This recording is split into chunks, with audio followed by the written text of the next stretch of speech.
The Chicago Bears are looking to start training camp in just a few short weeks. And here on the Halas Huddle, we're going to talk about 5 critical storylines to pay attention to as that time approaches. I'm Justin Bieniemy, joined here with Bob Weiss. And we're going to do this just the two of us, Bob. You think we can handle it? I think we can handle it, Rob. We're going to do our best for you, but welcome into the Halas Huddle. If you like this episode, make sure you like, subscribe, and comment. Let us know what you think the top storylines heading into the offseason are. We're going to give you our top 5, but I'm sure all you out there got some great ideas too. So, Justin, why don't we get into it? Absolutely. So, we've talked here on the channel, and, I take in Bear stuff whenever I can, and we're constantly talking about offense and weapons, and rightfully so. But Bob, I want to see, one of the storylines I want to know is, should we be paying more attention to the defense? They did not rank well last year, whether you're looking at pretty much any metric, but they were opportunistic with turnovers. And that being said, I think I saw something that 19 of their 23 interceptions are by guys who are no longer on the team. Lots of new faces. So Bob, what should we be looking at during training camp for this side of the ball, the defensive side of the ball?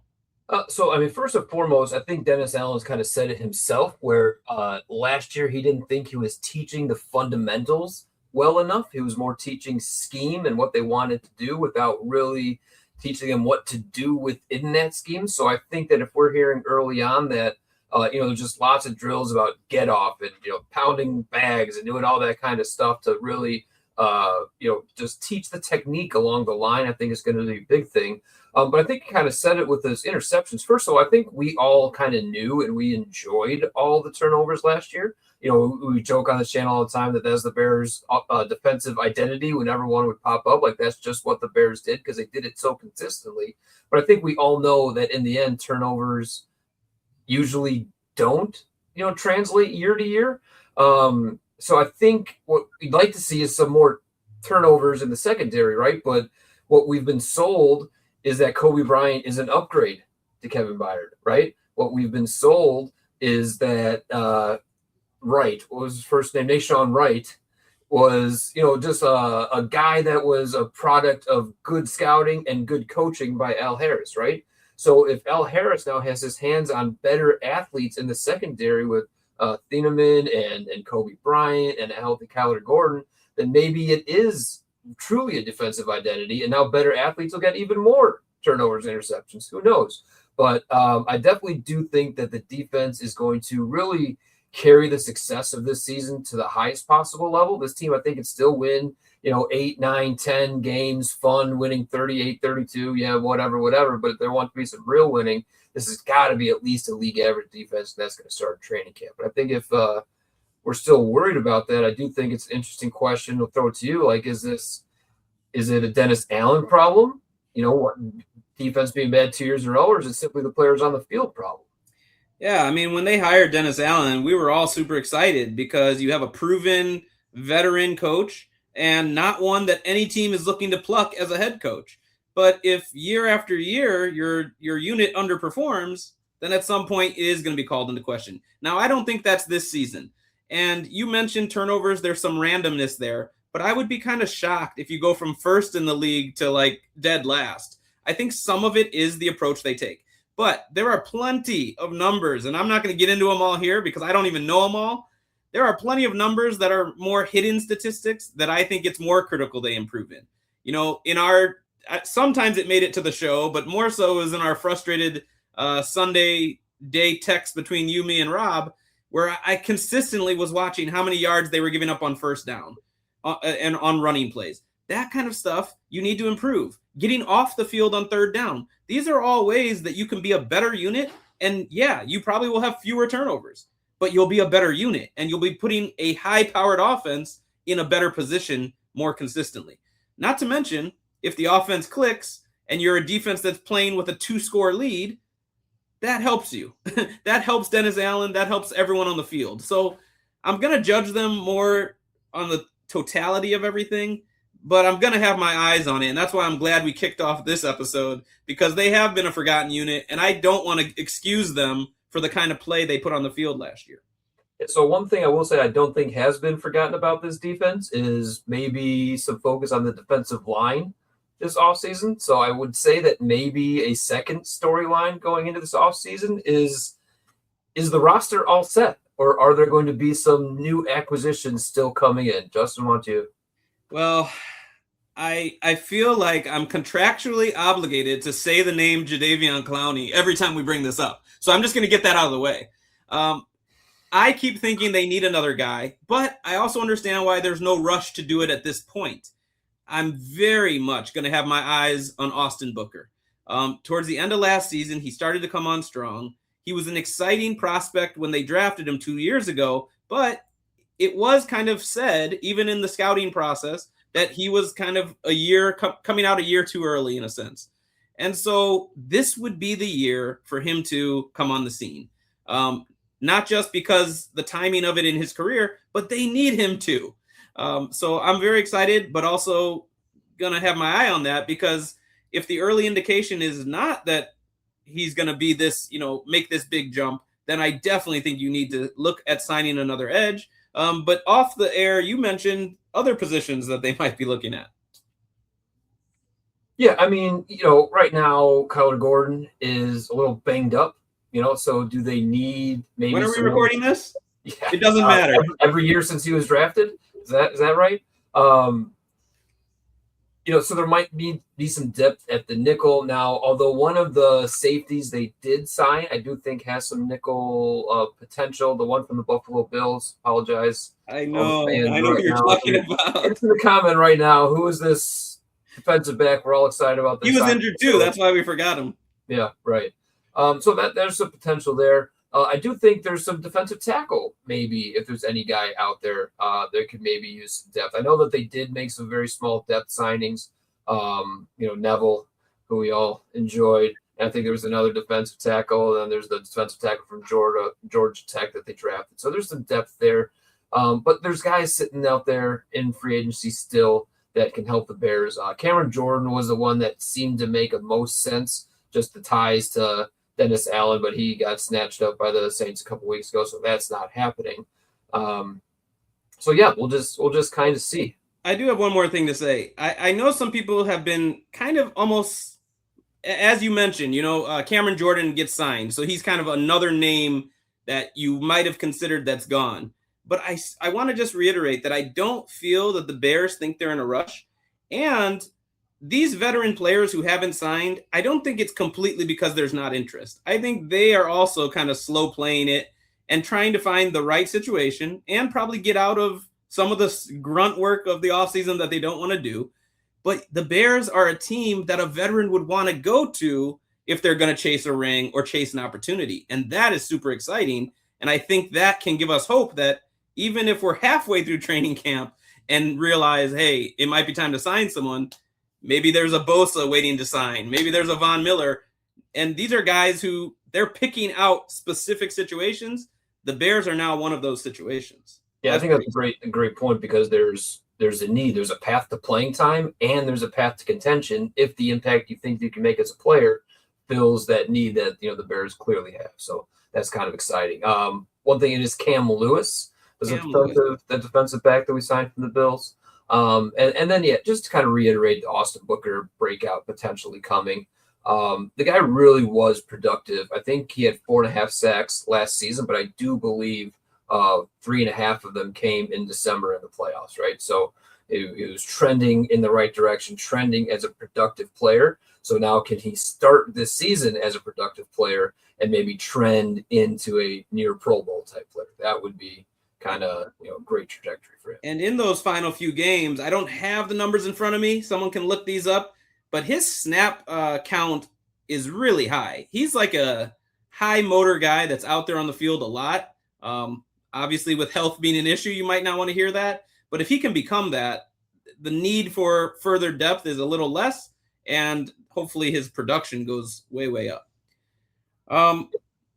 We talk about players, but we talk about coaches. You mentioned Dennis Allen. And so another storyline that I think needs to be addressed is that they were able to keep a lot of the coaching staff intact, but they did lose 2 names, and they were both on the offensive side of the ball. They lost their offensive coordinator, Declan Doyle, and then their running back coach, Eric Bieniemy. We talked a little bit about Bieniemy in a previous episode, so maybe just touch on that. But, Bob, I really want to get your take on Declan Doyle and his departure after just 1 year with the Bears. Are we going to miss him more than we think?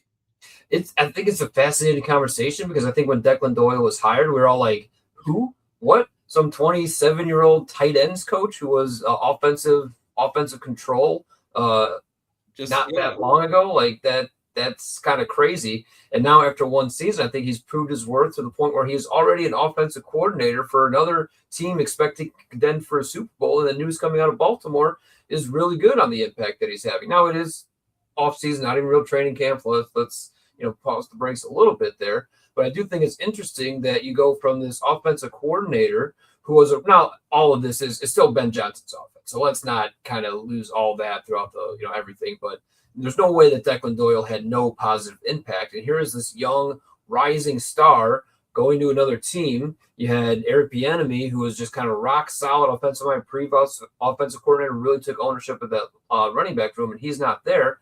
And you're replacing him with Press Taylor. Now, Press Taylor, I think, is fine, but I mean, you have him. He was offensive coordinator in Philadelphia for a while, and then turned on him there. He got kicked out. He said, you aren't making the most of our offense. He goes down to Jacksonville. Trevor Lawrence struggles. So he gets kicked out of the offensive coordinator job there. So you go from a rising offensive star to a guy who's been kicked out of two places in not exactly honorably discharged from either one. We'll put it that way. So I'm not sitting here crying like say I think it's gonna be woe is the Bears, we got a terrible situation. But I just think it's an interesting storyline that there's some possible big shoes that need to be filled. We'll put it that way. Well, yeah, you brought up great points, and I think in moving from Doyle to Press Taylor, you could think of it as you kept it in-house. So he was there when Doyle was doing whatever he was doing, probably well, considering he was plucked, like you said, to a contender. So Press Taylor's previous stops, you can't ignore that. But hopefully he learned from each of those situations, and hopefully he learned a little bit of what Doyle was doing. I know he was the younger guy, and so you almost think of it as it must have been the reverse, but he was higher on the actual pecking order in terms of title, and that was for a reason. But I'm also okay knowing I can go to sleep at night knowing that Ben Johnson is really the one calling the shots. But he tries to get involved in everything, as he should as a head coach. And so he said he put a lot on the offensive coordinator. And so when it was this young guy who I don't know his marital status or anything, but I think he could put in the hours. I'm hoping that Press Taylor knows that he must too. So it's something we're going to keep our eye on for sure. Yeah, and the way I kind of hope the Bears offensive room is you do have Ben Johnson just literally sitting on a throne in there, just high above everybody else. But everybody else is kind of like equal. They have their own roles, but I mean, even though absolutely Declan Doyle was offensive coordinator by title, I think when they're in these meetings, like everyone hopefully feels like it's like a round table and everyone's input is equal and everything. So hopefully having Press Taylor in that for a year, he's not sitting there like being jealous of this 27-year-old kid who's like my boss. Hopefully it's a much more, everyone contributing, and he's not like thinking, oh, I would do it this way or I would do it that way type of thing. So before we go on, Bob, I have a question for you, and I want to hear it in the comments as well from the Halas Huddlers. But we keep saying these are the things we're going to have our eye on. In your mind, what would you see that would worry you? Like, and I know we're not at every practice and can't see everything. We're definitely not a part of these meetings you're talking about. But what indicators would there even be that would have you go, I feel the Bears might be missing Doyle, or I think Press Taylor might not be meeting the snub? I mean, obviously we're going to be at the mercy of the beat writers who are at all these practices. I know Rob, I think, is going to go to a couple. I think Gary's going to go to a couple. So hopefully we're going to get some feedback from those about actual practice they're at. But I would say one, if we're having more just kind of pre-snap issues where the entire offense isn't quite on the same page, right? I think that would be just an organization of the offense type issue. Wrong routes being run by guys who were in the system last year. It's like mostly if there's just some disorganization out there, I think that would be like, hey guys, this is year 2. It's supposed to be better. we shouldn't be rehashing some of this stuff that made training camp look so ugly for the first few weeks last year. I think that's what I'd be looking for. Okay. All right, now we're going to number 4, but this one could have been number 1. I'm sure people are already scratching their head like, are these guys okay? Caleb Williams. I mean, all encompassing. Yeah, that's all. One word is all you need, unless we're talking Bulls podcast, maybe. Another Caleb in town. Yeah. When it comes to Caleb Williams, I mean, polarizing figure. Some are talking about him like he's already getting fitted for a yellow jacket. I've even heard national pundits say he's not a good quarterback. So with all that being said, on this show, what we consistently have been talking about is it's time to see efficiency. It's time to see him do the easy stuff. So what kind of things are you looking for, Bob?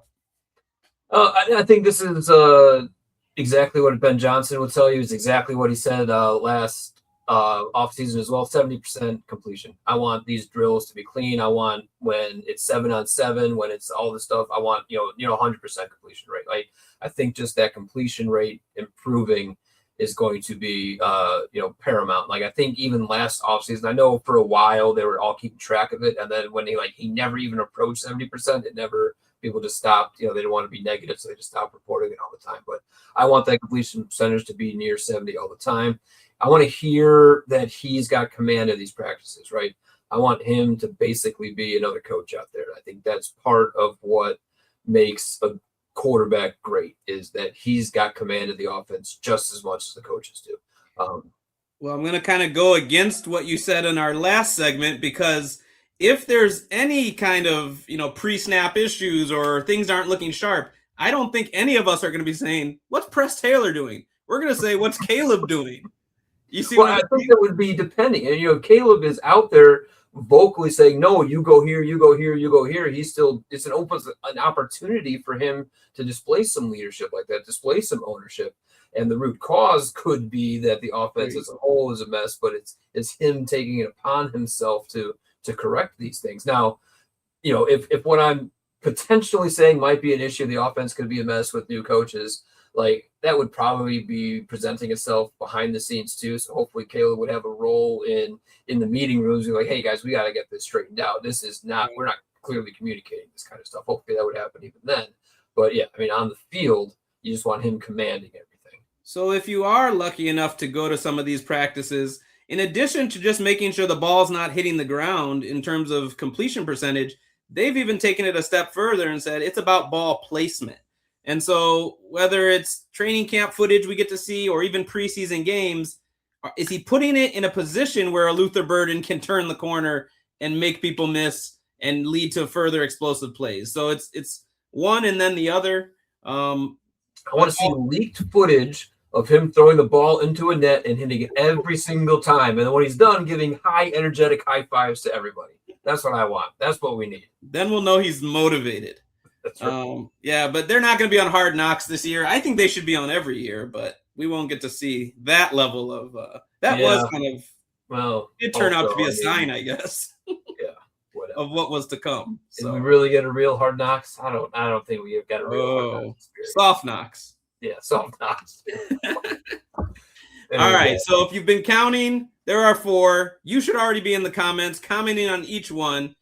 But the last one, I got to let Bob lead this one because he might have an obligation as part of a certain fan club president. I think he might be. But Halas Huddlers, if you've been with us for a while now through last offseason, a certain affinity I have for a Braxton Jones that just has been rekindled once again. All those things I said last year about how this is the guy that he's not great, he's not phenomenal, but he's going to be an average, competent left tackle. He's going to come in here, do his job for a year, leave after the offseason, sign a nice free agent deal somewhere else so we can get the comp pick. It still holds true now, right? The same unfortunate discussion that we had all offseason, last offseason, is the same discussion again. Who is going to take the left tackle job? But with a but at the end, because I think you were right in the way you were approaching it. I just think he wasn't physically back to what he was. And from what I'm hearing, he's put some weight on. He looks like he's back to maybe what he was physically 2 seasons ago. And let's please not forget that this guy has started at left tackle for over 40 games. So although we'd want to know, maybe you'd want to have an all-pro at every position, right? Wouldn't that be something? That's not realistic, people. And if you can get a solid guy that has over 3 seasons worth of experience at an important position and he can play just average to slightly above average, that's going to be great on this line. Now there are other names, so it is a competition. So I want to go through the names, but I'm curious if there's already a name that we've forgotten, and should we forget, or is it a name we really need to know? I think you know what you're talking about, but I will just say a lot of my Braxton Jones there is a little tongue in cheek just because of how strongly I kind of championed for him last offseason. I understand that, he's got some ground to make up for based on his performance last year, but obviously he's done enough where he got another contract, blah, blah, blah. But Jedrick Willis is a very, very interesting name to me because he was a former first-round pick, so he's got that pedigree. He actually has some decent tape and some decent numbers, advanced metrics, pass rush, run rate, things like that from when he was healthy, but he just hasn't been healthy in so long, so we don't really know what we're getting out of him. Now, luckily, the deal he signed with the Bears is exactly that. Like, they don't know what they're going to get out of him, so I think they gave him a low deal that could go up with incentives, and so he just has to go out there and prove it. So you got two guys who've shown it in the past but haven't shown it recently that have to hopefully revert back to some of their old ways. Then you have a guy like Theo Benedict who had gotten some opportunities, and I don't think the Bears really liked what they saw out of him. I think they like the value he brings to the team as just depth across the line. They even like seeing him on routes sometimes. And Ben Johnson likes to get creative with stuff like that. But as far as anchoring him down at left tackle, I don't think he is very much in the conversation. And the guy I think should be, or at least I'm curious why he wouldn't be, is Karan Amagaji. They drafted him, 2 seasons ago in the 3rd round. Yep. And so if he's not even in this competition, then what's the plan for him? Yeah, he's got to be in the competition. Otherwise, he's not making the team. I just don't think that that's what you use a roster spot on anymore. 2 off seasons of a wide open competition, and you can't claim anything. I think you're out of there. Now, as far as Theo Benedict goes, it's clear that they liked having him because he played a lot of snaps, and he did good things when he was in there. But it was clear that when push came to shove in that playoff game, where the option was Theo Benedict at left tackle and Tooney at left guard, or Tooney at left tackle and Jordan McFadden at left guard, right? Like, it was clear how they really thought about him. Now, that being said, he's still a pretty valuable role where you can have your 8th offensive lineman be a very capable and competent guy to play some snaps, right? He got some flexibility, left side, right side, all that kind of stuff. So he's still a fine player, but I just don't think that he's their answer at left tackle. And to be honest, if he shows that he's the best left tackle, maybe we're getting Joe Tooney at left tackle again for few games until somebody else can step up. Wow. So I'm guessing you are president of the fan club. If you had to call it right now, not just who you think will win it, who do you want to see win that position? Who I would want to see is Jedrick Willis. I think he's got the highest ceiling, right? He's got that 1st-round pedigree. That's the type of athlete he is. And if he's healthy coming in here, then you could start talking about potentially 5, Pro Bowl or better level offensive linemen, right? And that's crazy to think about. I do think that Braxton Jones just has a soft spot in Ryan Poles' heart, and I think that he's just going to get every opportunity that he can. Karan Amagaji, show me, whatever. It's at this point, I'm not counting out because he was a 3rd-round pick. And again, GMs don't give up on 3rd-round picks, but they run out of chances eventually. Right. And this is probably his last chance. So we'll just kind of see. But wouldn't that be the best story? Karan Amagaji is all of a sudden you're starting left tackle and he's okay. It'd be a wonderful story because he's young and could then develop further, and you have a line for a while, which is the goal, obviously. Yeah, and then, one guy we just haven't even mentioned yet is Ozzie Trebolo. He's just hurt, with the type of injury he has. I just don't even want him to kind of push it and come back. Even, like I would say let's not even think about talking about him until December. Like that's just kind of where my mind's at with him, right? Like it's just not even really. Oh well, Ozzy's going to come back. It's like no, we more or less need to plan to get through this entire season without Ozzy Treadwell. Well, and I like that the moves that they've made imply that. So you're not putting added pressure on like rushing him back from a very severe injury that happened incredibly late in the season. So yeah, you just got to kind of think of this as a medical redshirt year. And anything you get out of him is a bonus. And hopefully you are playing late into the season. And so maybe by then it's the best man, the healthiest man is going to play at all these different positions. But yeah, I'm not putting any pressure on him to rush back. So Halas Huddlers, count them out. That was 5 big time storylines for training camp. Did we miss any? Comment on if you think there are some that we may have overlooked. And of course, comment on the ones we did talk about, because we want to hear what you have to say and keep this conversation going all through the off season until it's no longer off season and it's real. That's what I'm looking for. That's right. I can't wait to get to real football again. What do you got, Bob? Anything? Just bear down. Claws up. Bam!